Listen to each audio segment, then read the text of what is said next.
Ir staiga žmonių padaugėjo. Tai ką, turėsim dabar pranešimą apie Birmingemą ir turime nuostabius autorius Grant and Goody. Taigi aš per daug neįvedinėsiu. I'm not doing a huge introductions, just the floor is yours, so please. Thank you very much. Good afternoon, everybody. How are we doing? We all right? Yes, great, lovely. Just say, first of all, how lovely it is to be here. Wonderful to be invited to Vilnius and Lituanicon. We're going to talk about some things for the next 50 minutes or so. But generally, we're doing a panel after with Ben Aronovich, and we're going to hang around for a Q&A and a workshop later. But during proceedings today, if anyone's got anything they want to ask or put their hands up, because we're these strange British people who've just turned up out of nowhere, feel free to just stick your hand in the air. We're going to take things as they come today.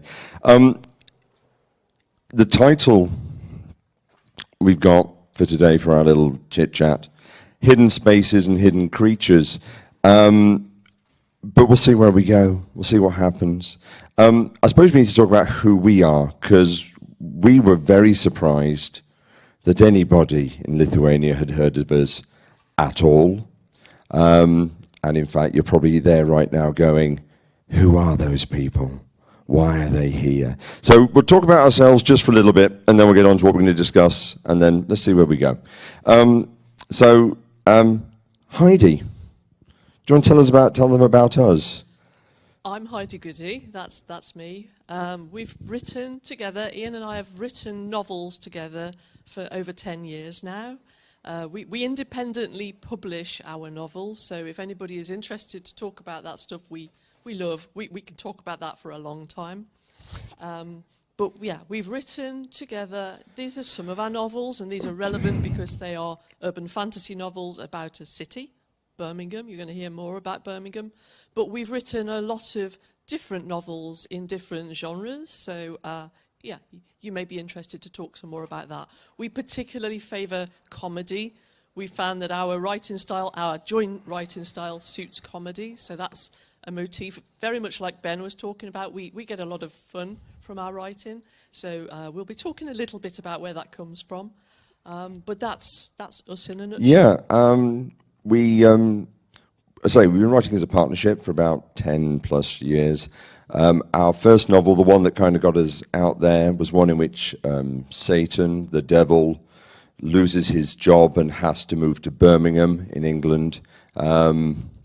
And if you've ever been to Birmingham, that seems a suitable punishment, some people would say, if you get fired as Prince of Hell. But we wrote the Oddjobs series of books, starting around about 4 years ago, a series of books about a paranormal government agency who have the job of making sure that the end of the world, when we're all going to get killed by horrible demons and devils from beyond, all goes smoothly and no one makes a fuss. It's a very, I think it's a very British characteristic that we don't like to make a fuss about things. And part of the, I suppose, the starting point from this was, if we know the world is going to be destroyed by horrible monsters, we at least want to make sure there's an orderly queue and everybody behaves themselves. It's 5 books in the series. The fifth book is when the world ends, and I keep saying to Heidi, can we write a 6th one? And then Heidi goes, no, because the world has ended. But you know, it'd be nice if we could write some more. So what I want to talk about is urban fantasy and the idea of how in cities there are hidden places and how that links into fantasy, and also, you know, how that relates to the reader. And then we're going to talk a little bit about the time we tried to fake our own monster sightings in Birmingham and why that didn't work.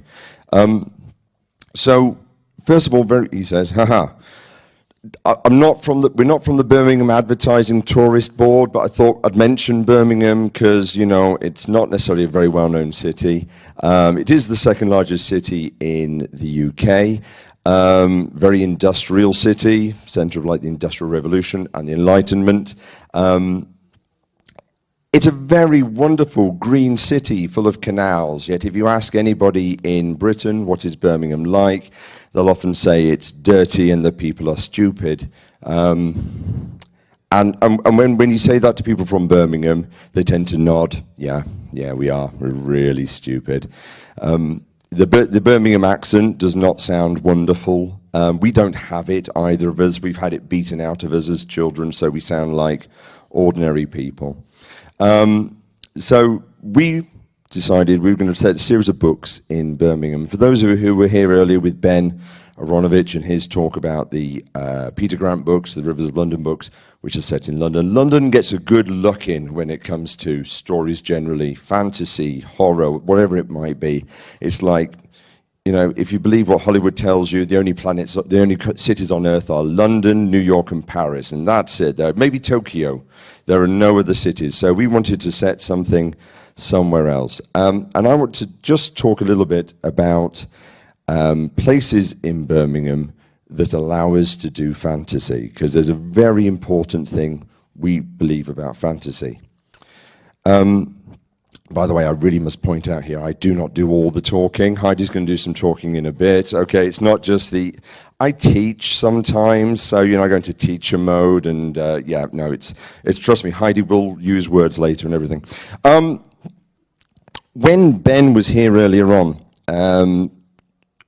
a member of the audience who hasn't stayed said to Ben, you know, how do you get a wider readership for your work? And Ben Aronovich has this great wide readership of people who read his work. And it's a lot to do with the here and now. It's about how we relate to things that are either real and true and here, and things that are not. And we as human beings often have trouble with stuff that isn't true.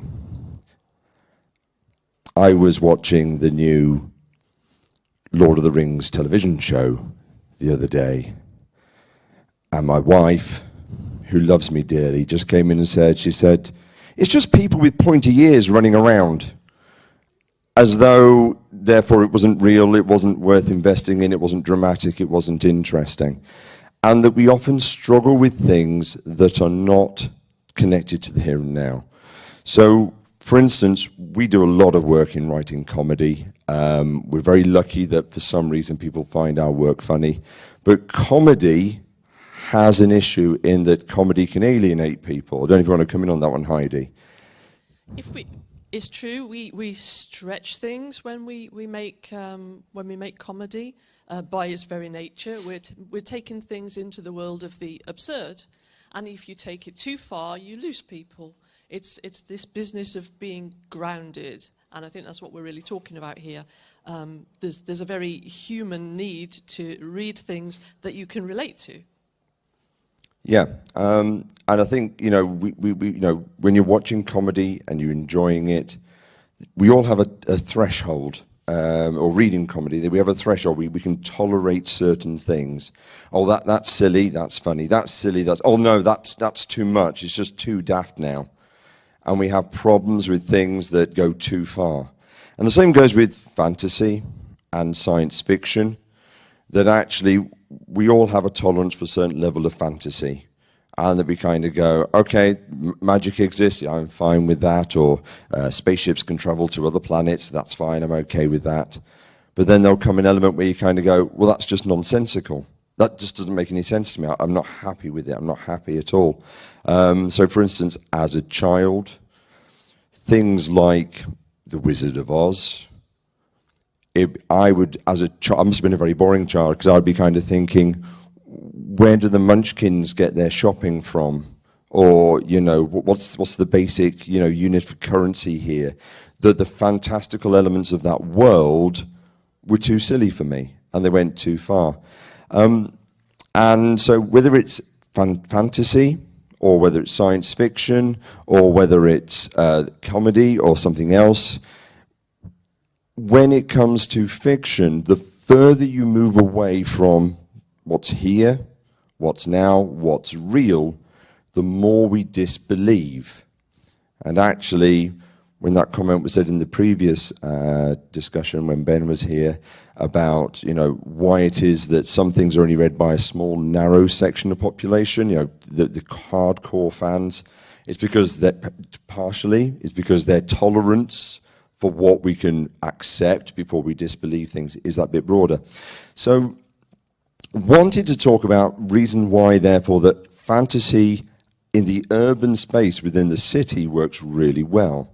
And that's partly because the city gives us a very strong here and now, a very strong sense of what is real. This is not a very helpful map of Birmingham. That's my house. You're off the map somewhere. Oh, she's off the. Heidi's off the map. Only just off the map, the top right. Yeah. That's where I live. I want to just talk through 3 places in Birmingham that we've made use of in fiction.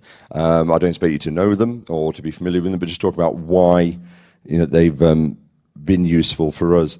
As I mentioned, Birmingham is a very industrial city. In the 17 and 1800s, many industrialists came to the city to build things, to make things. The first steam engines were developed partially in Birmingham. And again, some of the very first mechanized factories in the world were in Birmingham. Again, not from the tourist board, I'm just saying this is how it is. And there was this guy, Samuel Galton. He was a Quaker, a Christian, and so it might have been a bit strange that he was also a gun manufacturer. That was his industry. And he was part of a group called the Lunar Society. The Lunar Society, it was a cool name for a group of people. It makes them sound like they were all werewolves, but they weren't. In fact, they were called the Lunar Society because they met when the moon was bright and they could all walk home without getting robbed or falling down a hole. And he built a house, Great Bar Hall, up in the north of Birmingham. When we were writing one of our books, Oddjobs 3, we decided to use Great Bar Hall, and it's one of these places that people don't know about because it's fallen into disrepair. And I think one of the things that's wonderful in terms of the magic of the city is that there are these hidden spaces, unusual places. This is Great Bar Hall today, almost entirely ravaged by time, surrounded by woodland. And if you ask people who live 100 meters away, 200 meters away, they perhaps don't even know it's there. And we were doing research for one of our books, and so we decided to pay a visit. I don't think I've ever thought it so, it was quite spooky, because you go down a dark lane where there's no cars, and there's a fence that says no trespassing. It'd be really cool if my story involved me trespassing and something exciting happened inside, but I'm a very well-behaved young man, and I didn't go inside. But within any city, and we had the chance to have the briefest look around parts of Vilnius this morning, and we're going to be looking again tomorrow. There are these places that you kind of go, well, why are they here? Why are people not utilizing this space?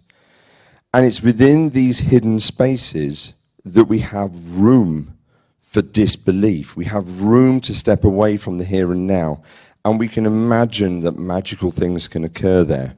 And we therefore accept that this happens. And there's an interesting element, the idea that when we're listening to people tell stories, they're always happening in that next town over, or round the corner, or across the fence and into the woods. We have these hidden spaces that we like to utilize. Another one in the city centre. Back in the 1950s, they started digging tunnels in the city centre. And they told everyone we were going to have an underground railway system like London, even though Birmingham has very little in the way of bedrock. You can't really build massive tunnels under Birmingham. It doesn't work. And it was obviously a great big lie, because what they were doing, they're building tunnels for an entirely different purpose. Underneath Birmingham City, there's about 2.5 miles of these tunnels. It's called the Anchor Telephone Exchange, which is a really nice name for a nuclear bunker. 2.5 miles stretching across the city of tunnels, which were originally in the 50s and 60s kitted out with telecommunication equipment, and there was places for people to live, and there was like a pool hall and various things for people to utilize. And it was used entirely as a secret communications base in case of a war during the Cold War. Currently, you ask people, say, can we come and look in your secret tunnels, please? And then they say no. That is mildly disappointing. It is the British Telecom, so the telephone company who own these tunnels, run these tunnels now. You're not allowed to go in except on special occasions. But the fact that there are these things hidden within our own cities, and I'm sure for certain Vilnius has its own hidden spaces, probably cooler than this, that are there, and these things are underneath our feet. And we can populate them as fantasists with whatever we wish. And we can do that. And because it's just stepping aside from that ordinariness that we've gone into a hidden place, it's okay what we do. In Oddjobs too, I think we just filled them with giant evil spiders. They're going to kidnap people and lay eggs in them or something. And this is acceptable in storytelling terms. It's just to one side of the here and now, and it's part of what is believable. I'm just going to mention one other place. This is right near my house. This is me doing the tourist board. I'm selling this to you now. Okay, this is Sarehole Mill. And Sarehole Mill is an old mill, still makes the water wheel turns, it still makes flour, and it's actually where J.R. Tolkien grew up. He was there as a young lad. It's where he lived nearby. For those of you who've read Lord of the Rings, in the very early portions of Lord of the Rings, there is mention of a miller, and there is a mill, and that's it, that's the mill. And he lived very close to here in this area, near a place called Moseley Bog. Moseley Bog is a bit of forested bog or fen or marsh that exists right near this mill. And this is in the middle of the city. It's only 3 miles from the very centre, and Birmingham is a very big city.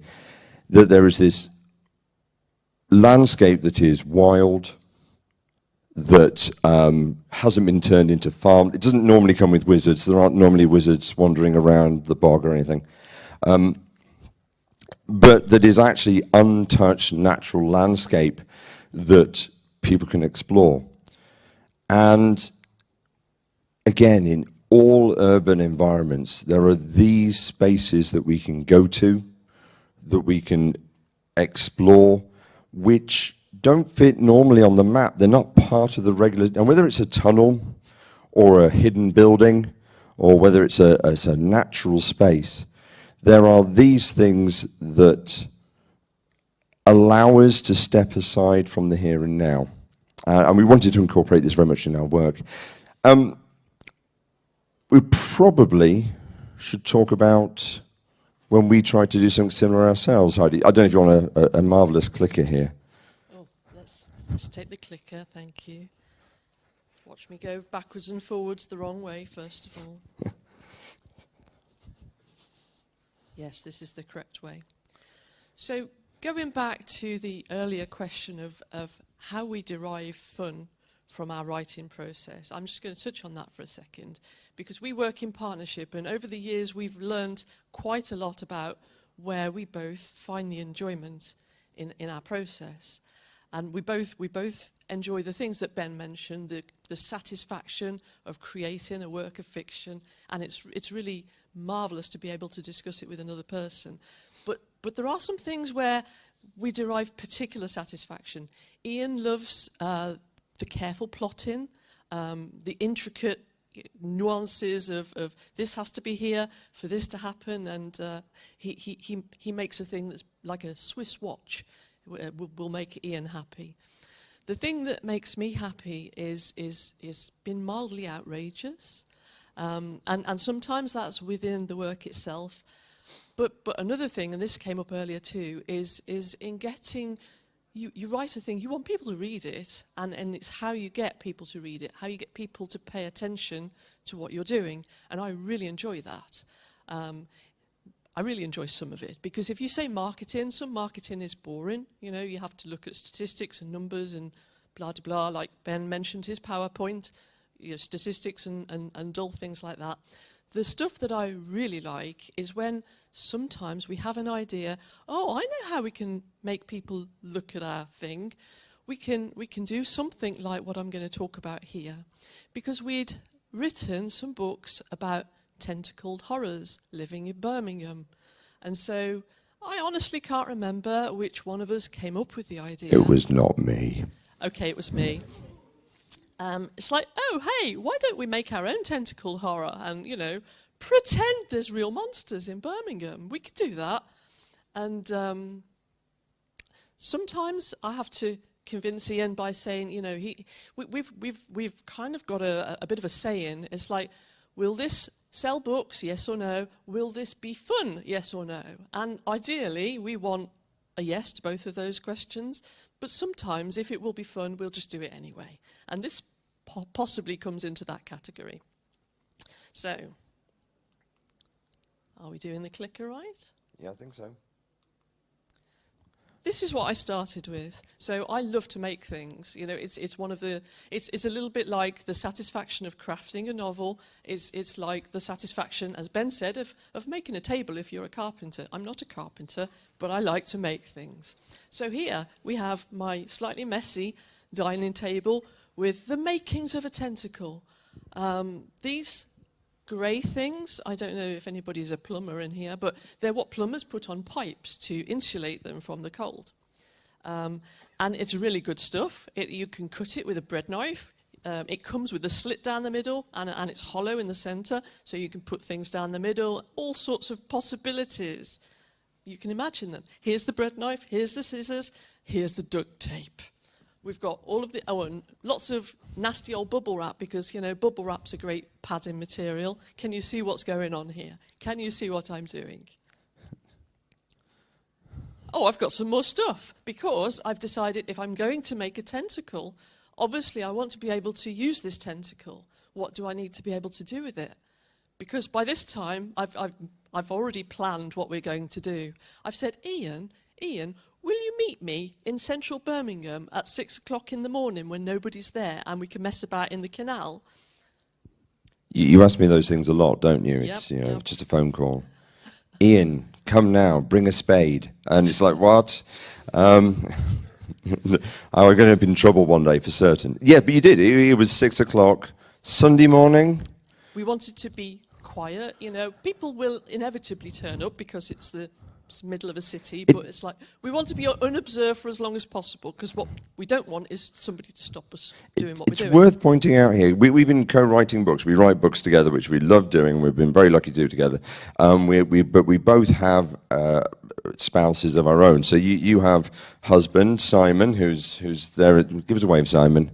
There's Simon, and we have my wife Amanda, who's doing her usual thing and showing her support by just not being here. Keeps me grounded, And I remember the morning, it's like, there's me getting out of bed, and Amanda goes, what are you doing, Iain? And I had to go, Heidi wants me to meet her at the side of a canal. And she go, okay. And that's it, because, this is what Heidi we expect from Heidi. Sorry, Heidi, carry on. So the reason I've got more stuff in the second photo is because by now I've realised that what I want is, I not only want a tentacle, I want a tentacle that I can manipulate in certain ways. I want to be able to insert a pole in the bottom so I can, maybe go below something and wave it up high, don't know. I also want to insert wire throughout it so that I can dangle it on the end of fishing line, because if it's going in the canal, I don't want to go in the canal. I need to suspend it, perhaps, with the invisible line. So I've got the pliers, I've got the wire, I've got more wire, because obviously wire comes in different thicknesses. I also wanted the tentacle to be able to bend. Which is why I was experimenting with different thicknesses of wire. I need to strengthen the tentacle, make it bendable, and also have some, fastenings on the end for the dangling. She is so pleased with herself there. Look at that. That's. Yes, I don't know why I was making that face. I was probably pleased with myself. But you can see where the foam stuff has gone. Some of it has been donated as little discs to be the suckers, and some of it is the core. So yes, Heidi is pleased with herself. And this is showing more mess in my house. I'm really sorry, but I was just taking pictures of the thing as it evolved. This is when it was, I think, constructed, but it hadn't yet been painted. I remember very clearly going to the local DIY store looking for paint that would stick to this stuff, and being moderately surprised that the assistant did not know. I had to take a bit of a gamble on what I think was it was spray acrylic that would not melt my lovely foam, or Can I just say, Heidi, I love the way you're describing this, as though everybody here is now going to go out and make that. Oh, she said acrylic. Right. Okay, write that down quick. People need to know this. Okay, sorry. Carry on. Yeah. No, sorry. If I do go into too much detail, tell me I'm being boring. It's fine. It's okay. I get that a lot.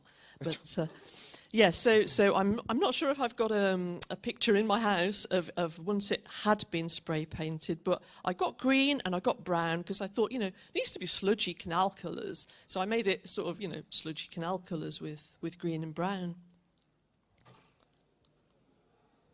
Oh, yeah. I don't think it's painted in this one.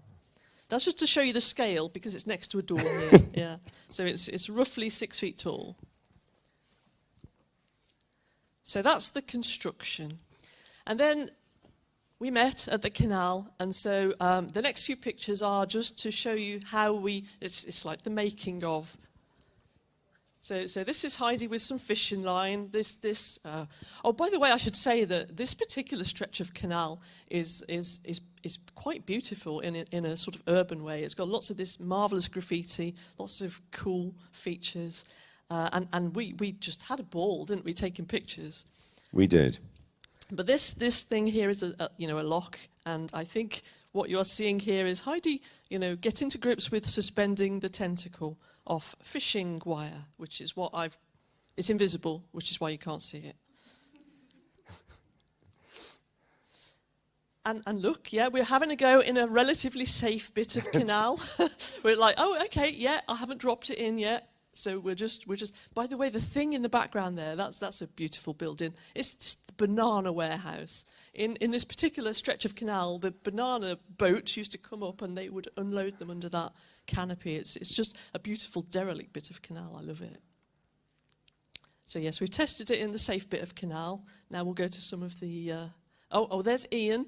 Iain is also playing with fishing line, just testing. It's dragging along there. I think it's worth pointing. There are different kinds of people in this world, and Heidi likes doing all the I would say crazy stuff, the fun stuff. I'm very dull human being, and I'm sorry, but I'm one of those people that if you're on a bridge, reeling in a tentacle, and a cyclist comes by, I'm one of those people who goes, "Morning," and then just carries on. I think part of the reason why we did this was to avoid people necessarily, coming by and going, "What the hell are you doing?" And yet, also, of course, most of them being very British, they'd be cycling by, going, "They've got a tentacle. Shh, don't say anything." Okay. So we got left alone, didn't we? Yes. Yes, actually, several people came past, and they did all do the thing of pretending not to see what we were doing. I don't know what's going on in this picture, Heidi, anymore. Okay. So I know we made this video, and yet sadly we can't find it. But the idea here was that we would drag it into the bushes, obviously backwards, so that we could reverse the video and have a fabulous video of it slithering forwards out. I just don't think we ever quite made it work, but that was the idea. It was a great idea. We are so pleased with ourselves at that point. We are just pleased with ourselves. We thought, oh, actually, while we're here by the canal, we should just get some pictures. So now, let me show you some of the pictures that we did take, and you might start to see... right, can you see it on here? Because the amazing thing about... Oh, you can see it. Fantastic. Yeah, the thing about this bit of canal is it's so stunningly beautiful. It's so gorgeous and colourful. It's like, there's a tentacle, but never mind, look at the graffiti, it's just so beautiful. If you had your time again, would you have painted it a bright pink or something, do you think? Yeah, maybe. Because you made it totally camouflage with the, I don't even know what to describe that, mud, I'm not sure. Yeah, so it is just down there where the litter is. But it's just a gorgeous picture. You could look at it all day for its gorgeousness and ignore the tentacle. And there's another one. Again, it's quite prominent in this picture, and yet you could kind of look at the picture and not see the tentacle. How is this possible? But yeah. This one, we've got a close focus here. You can see the tentacle here, and so yeah, it's. By the way, yes. I know it does that weird thing that trash does in water. It gathers in a particular spot, and so we chose that spot. It's like, oh, this is horrible. Let's have that. It's worth pointing out that on the taxi drive over here, we pointed out how wonderfully clean Vilnius is to the taxi driver, who then proceeds to tell us all the cities of the world he'd been to that are less clean than Vilnius. And we love Birmingham, but I'm sure Birmingham is definitely on that list.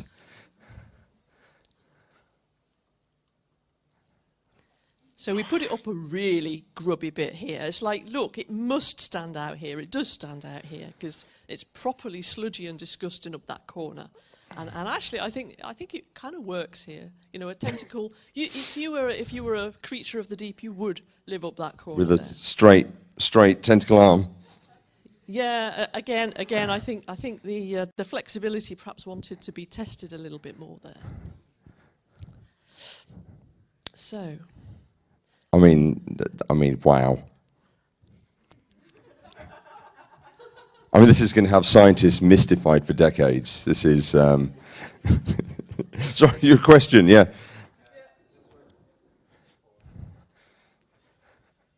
Consider what would happen if the wire broke and it would just stay there. When people start talking about it. I was very prepared for that to happen, actually. I think I may have even brought... did we take a rake or something like that with us? We did. I think we were picturing having to fish it out. I really didn't want to go in the canal. Birmingham's canals are, I think, mostly dug to a depth of about 4 feet. So, if you're keen to get something back, you can go in there after it. I'm not saying I was prepared to. No. That would be a terrible news headline, wouldn't it? Man drowns reclaiming fake tentacle. So yes, we had a go at, oh look, Twitter, see what's happening in Birmingham. There's a tentacle in the canal, and Twitter paid us no attention at all. And who could this be? Look, who's that person in the Twitter profile? I mean that's some amazing hiding your own identity there, Heidi. Have you painted out your eyes, or were you wearing makeup there? I think I wore a mask. Okay. If you're going to do it, you do it properly, don't you? Of course. Yeah. So anyway, I bet you're wondering what we did with the tentacle afterwards. That sounds a good idea. It's a possibility. Do you remember Ben saying earlier, if you were listening to Ben's presentation, he was talking about how Ryanair doesn't like it if you fill up your suitcase with too much stuff. Well.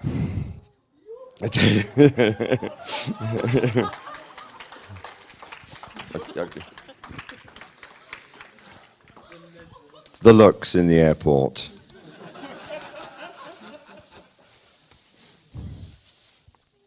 This hasn't been out since it left the UK, by the way.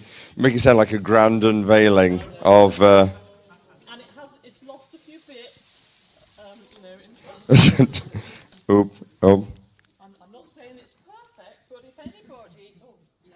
Lituanicon, I'm littering your stage, but yes, here we have the remains. Just like I mean, I think it looks better now than it did at the time. It's weathered. It's. That would have made some better pictures, but anyway, we thought you might be amused to see the thing in real life. And actually, there's some lessons here. You know, I used the hot glue gun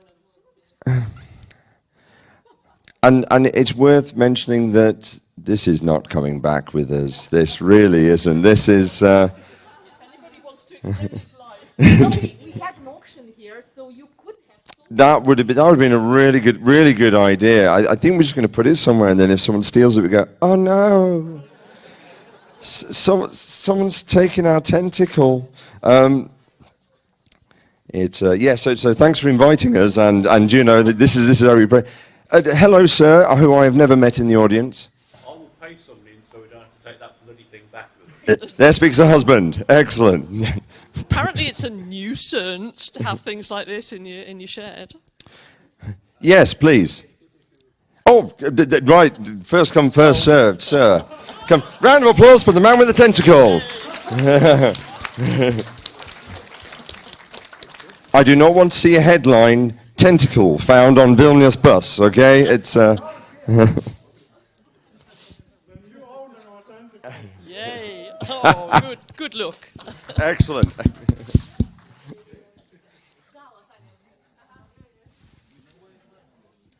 have the bag and the spare bit there.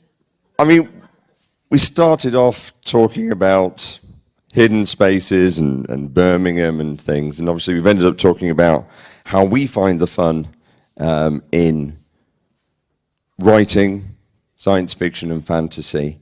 We could have spent quite a while going through all of the Heide projects. When we wrote our book about Clovenhoof, Satan losing his job, has to move to Birmingham. That poor man, Matt, who we covered in red paint and gave him horns and took him around every pub in Birmingham so we could take photos of him being Satan. You've always come up with some fun projects, haven't you, Heidi? It is for me part of the it's like the built-in fun of being an indie author. I know that the demarcation, and a lot of writers have this demarcation, by the way, of no, I am only a writer, I will not do that other stuff, but I really like the other stuff. It's a lot of fun. Yeah. For the next book we've got coming out in February time, I believe, Heidi, you're stitching together me an Elvis costume. There will be an Elvis costume, yes. Obviously, I'm a very shapely Elvis. You know, I'll look really good in it. We did come to talk about urban fantasy, and I didn't know if anyone's got any questions or any comments at all or anything they wanted to share or say. Do you know, like, Gaiman has his, well, kind of map of places where American Gods is taking place. Do you have some kind of map where tourists coming to Birmingham can go to the places where it takes place of your books takes place in? Would you believe we have exactly that? So not only satisfied with putting our own things on a map, we made a Google map called the Birmingham Readers Map.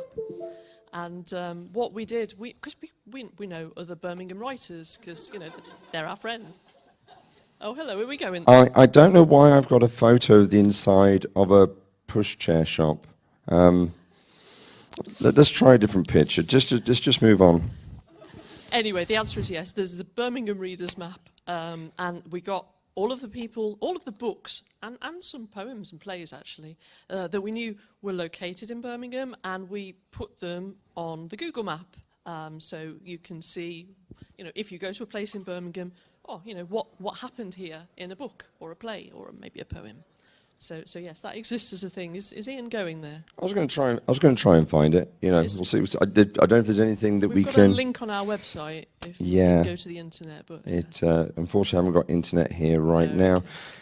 But certainly with things we did in Birmingham for our. No, just looking at my the contents of my hard drive. I'm just going, oh my God, what's on there? No, it's okay. Why do you have files, Lithuania things, and Armageddon next to each other? Armageddon is a place in Leicestershire, in the Midlands, where you can. They have tanks, and this was research. Honestly, it was. Where are we looking there? Armageddon. I'm looking for Armageddon. Was it just somewhere else? Was it? I think it must have been on the way. Who knows?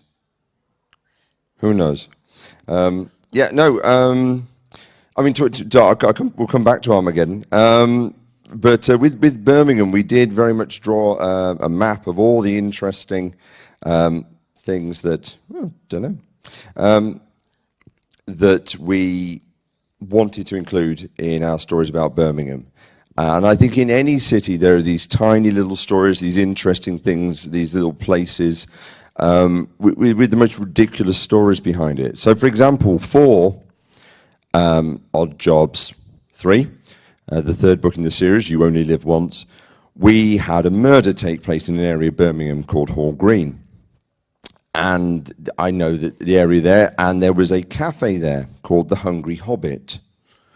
And I go, right, excellent. Now the murder in the flat above, and then they can come downstairs and then go into the cafe called The Hungry Hobbit. And I've had the breakfast there. You get the regular fried breakfast, English breakfast, and the big one. Then you get the Hobbit breakfast, which is really big, and then the dwarf breakfast, which is even bigger.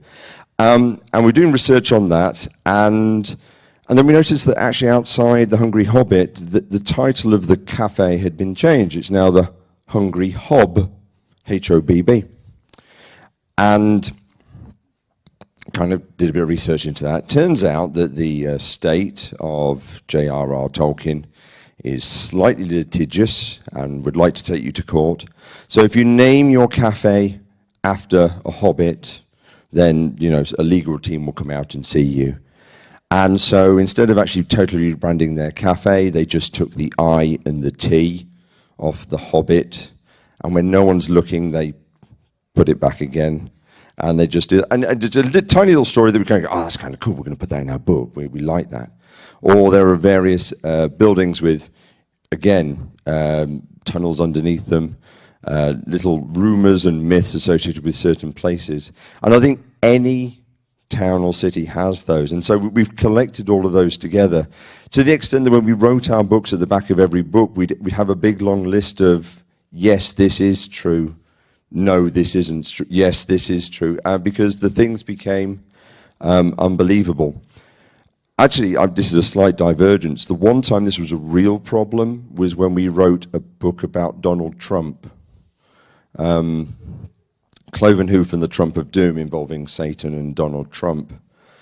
And I think because we wrote it after the election, I don't know what our opinion is of Donald Trump, you know, generally here. You know, he's a very mixed character. And it was one of those books where when we were doing the research and was putting stuff at the end of the book, that basically, yes, that is true, he did do that. Yes, he did that. And everything was yes. There's nothing that Donald Trump hasn't done, which actually made it quite tricky to write comedy about him, because there's not a place where he hasn't been himself. Things like, oh, wouldn't it be really funny if an elephant got loose during a Republican convention and went on a rampage? Oh, it's already happened. April 2016, I believe, you know. Any number of things. So we do like to document that research, and we do love the city that we write about enormously. One of the things that, this is not a London versus Birmingham thing at all. Not at all. But one of the things that we've noticed especially is that when Birmingham has a thing, it's a secret. It's always a secret. When London has a thing, I went to London 3 weeks ago with Simon. We went to see Coldplay, and we went to the because Birmingham has got a tunnel that goes from the railway station to the old mail sorting office, and you can't go down it. It's another secret tunnel, and London's got the same thing. And you can not only go in it, they've got a little train that will take tourists, and you give them money, they'll let you ride through the tunnel. And it's the same with the cemeteries. We love some of Birmingham's cemeteries, but they're just sitting there. Whereas London, you know, charges you an entrance fee, does tours, all of that stuff. So, yes, the hidden spaces in London they're very public. I mean, I'm sure there's still hidden spaces, but they like to they like to share them much more. Oh, this is Armageddon, everybody. we don't always take a good photo. That's the reason for that folder existing, because it's a place we went to. Can I just say this to aspiring writers? If you want to do research on a thing and then you phone up a place and go, we want to know about this thing, can we come and have a look around? People almost always say yes. And then you don't have to pay for it at all, and you get to play on tanks for the day. So, okay, there's enough photos of us there. That's, yeah. Heide inside a tank. This was for a book we wrote, crime thriller, Jägermax, out in October, in which somebody builds and repairs a tank, and then, sorry, we're now looking at just pictures of tanks. I mean, it's really not exciting anymore. People pointing at tanks. Oh, look, tanks. Anyway. Anybody else have any more questions? Yes. We'll leave it on that one.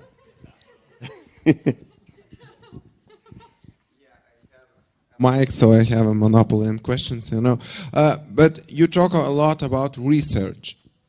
How much homework you do before writing any piece, any book? Because you go to places, you look at tanks before writing about tanks instead of Googling it, you know, or something like that. So how much research does it involve in all the process?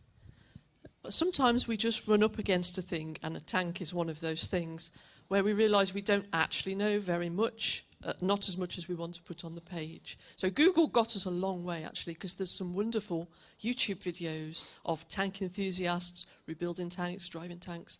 But sometimes you just have to go and look at the real thing. And by the way, the fun rule also applies to research, because, you know, going and looking at things, oh, really? Yes. The fun rule. It's not very far away from my house, and it looked like a really nice afternoon out. So yeah, we went and did that. I mean, you're making it sound like the fun comes first and the research comes second. Well, we've written about sewing machines, and I don't see you using a sewing machine at all. I'll let Heidi do the research on that one. No, we do a lot of. We do a lot of research. I think, like anybody else, we love exploring. We love going down that rabbit hole of information and finding stuff out. I think our books are probably absolutely littered with technical errors of various sorts. We have a friend who we go to as a military advisor who helps us on that kind of stuff, and that came about as being one of our readers. Helps us point out the things we do completely wrong when it comes to military things. And there's various other people who are keen to help us. And it's an interesting one as well that there's a truism, it's not original to us, but the idea that when it comes to getting information off the internet, people will rather correct you than help you. So it's much easier just to go out there and say something wrong and then wait for someone to tell you why you were wrong than actually ask for help in the first place. Sorry, the gentleman again. Well, when you went to Suffolk, didn't you, and you talked to people, and when you went to that island where the monks were. And we have. Well, I mean, obviously, we've often. Again, it's not that we do it just because it's a lot of fun, but we were writing a series of crime novels set in Suffolk, which is a county in the south of England, and we spent considerable time there, getting to know the area and so on. It's where Ed Sheeran, the singer, is from. He doesn't want to write back to us for some reason. We got in touch with, we wrote to Ed Sheeran, you know, gingerhead singer, and said, Ed, can we murder you in one of our books? And he hasn't said yes yet. But no, we do like to go and travel and experience places as part of the research. Please. How does it work to be two co-authors? It's like you sit at one desk and write, or you write different chapters? The thing that we have never done is sit and write prose together. When we compose in words, we do it separately. But there's a few things. We make great use of Dropbox, so we can always see what the other person is working on. So most of what we do together is planning work. And we wrote Clovenhoof by sitting down and planning a series of chapters. By the way, you probably would have guessed by now, but Iain is a great planner. I would just not plan very much if I was left to my own devices. But the framework that we hit upon is that we would plan what chapters we need, and then the Clovenhoof model, we would each write a synopsis for a chapter, give it to the other person, and they would write it. Then we'd swap back to edit. So at that, we can write 2 chapters at a time like that.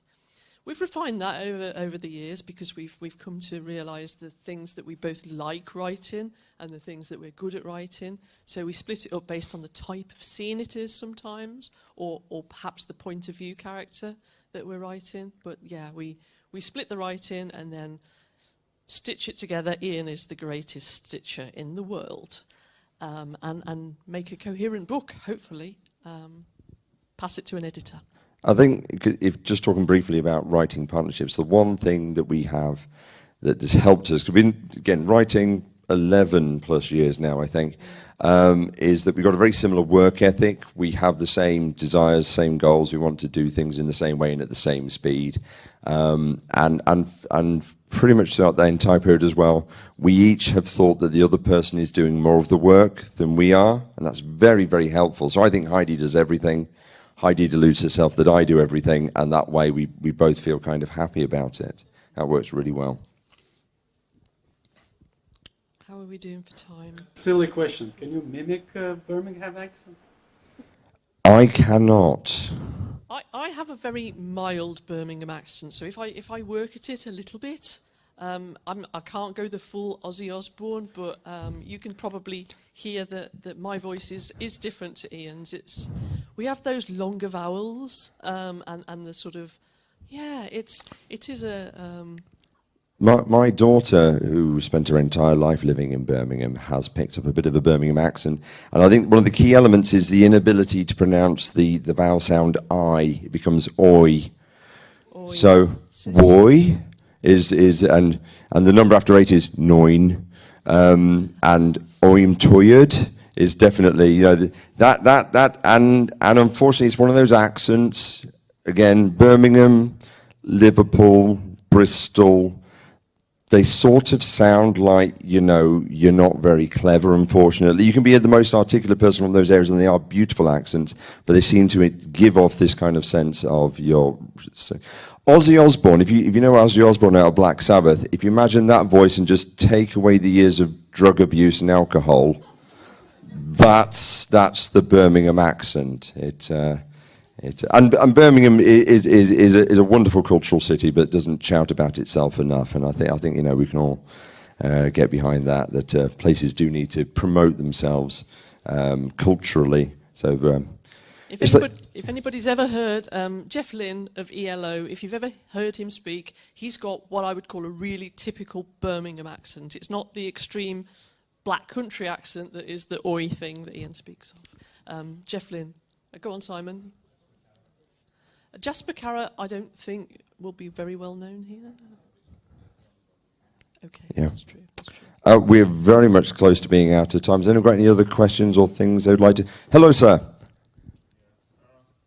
I wonder about reader. Do you write a lot about Birmingham? Do you see like a significant difference between feedback on your book from the Birmingham locals and, for example, Londoners or abroad people? It's more to do with how because people don't mind that it's set in Birmingham. It's like Birmingham people don't mind a book being set in London, but it's more that if people know the area, they get a kick out of it. So we would obviously, you know, push it to Birmingham people if we got the opportunity. If we were selling this book and we were you know, in the US, we would just say, oh yeah, Satan is sent to suburbia. We wouldn't name the city necessarily. Suburbia, you know what that looks like. So we would just express it in different terms. And it's interesting because being independently published, we publish our books ourselves. We do actually get to know what our market actually is. And admittedly, though, our market probably just chimes in with readers generally. So it is more female than male. It is over a certain age. Over 30, over 40? Yeah, it over 40s typically. Over 40s, and which probably just reflects who actually reads books at all. but also it tends to be a fairly worldwide kind of audience, and people get different things from it. I mean, it's interesting that obviously any American reader will go, oh, British sense of humor, even though we just kind of think we're just writing very, very, very, very straightforward kind of things. But, you know, people want to put the spin on it that they want to put on it. We were very lucky enough to be able to, nothing happened, nothing exciting happened. We sold the film option rights for our book Clovenhoof a few years ago. There will not be a movie. What happened was there was a little TV series called Lucifer that came out, and then everyone suddenly went, quick, let's make TV shows about the devil. And so we got a few calls. But again, they were talking about where in America they might set it, and it was kind of like Detroit, Milwaukee, you know, somewhere no one likes, basically. That's what they were going for. It's, you know, somewhere that nobody wants to live. But again, you know, you can transpose these things to any place you wish. So yes, not a specifically Birmingham audience, but there is that joy of being able to do something that bit local. I think we are probably out of time now. We are. Yeah, pretty much. But I want to really thank you for this wonderful presentation about Tentacle Birmingham. It was great having you, and we are still having another talk. We will have a discussion in a few minutes, where Grant and Goody also will participate, and we will talk a little bit more about cities, towns, and the setting of different stories. So thank you very much. Thank you. Thanks. Look after that tentacle.